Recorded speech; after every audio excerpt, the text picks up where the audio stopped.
fin janvier 1981, tout d'un coup, ma mère mourut. On l'a trouvée morte ce mardi 27 janvier au petit matin sur le sol de l'appartement qu'elle occupait depuis quelque temps dans une maison de retraite.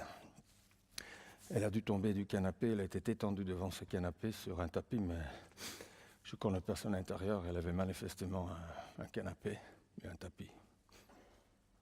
Le vent, c'est 2 points, la vie de quelqu'un. Nulle chose n'existe qui n'en touche une autre. Comme Macbeth, je ne croyais pas que ce décor se mettrait peut-être un jour à se balader. Pendant ces quelques secondes où je me trouvais dans mon jardin, je pensais à Lisa.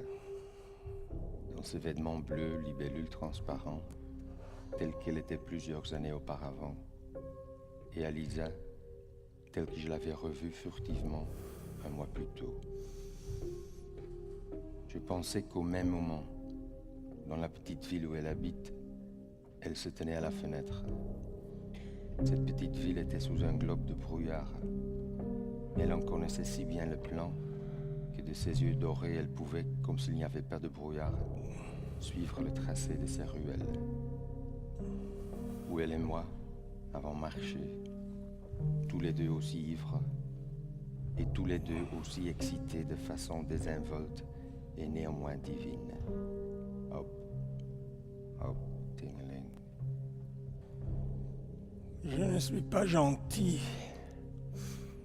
Je suis si dur.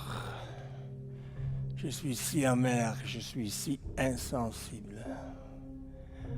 Avant qu'elle commence à dire cela, ce que toutes les personnes de ma vie ont fini par faire, j'avais disparu de nouveau. Qu'est-ce que cette Lisa foutait avec moi, au fond, hein?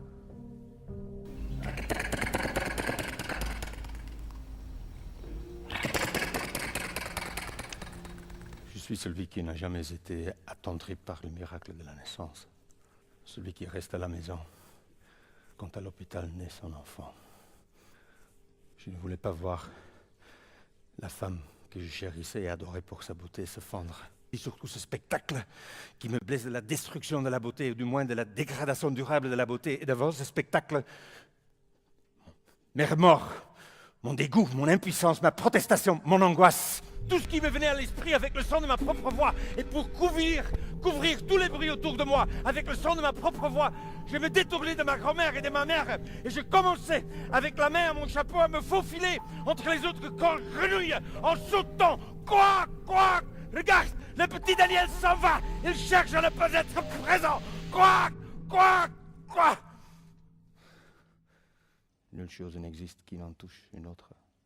Hein?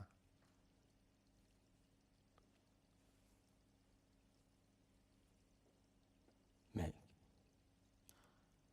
qu'est-ce que je dois faire avec ça?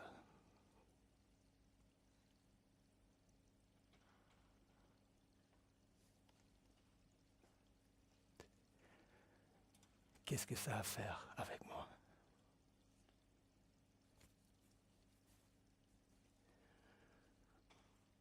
Qu'est-ce que je dois sentir?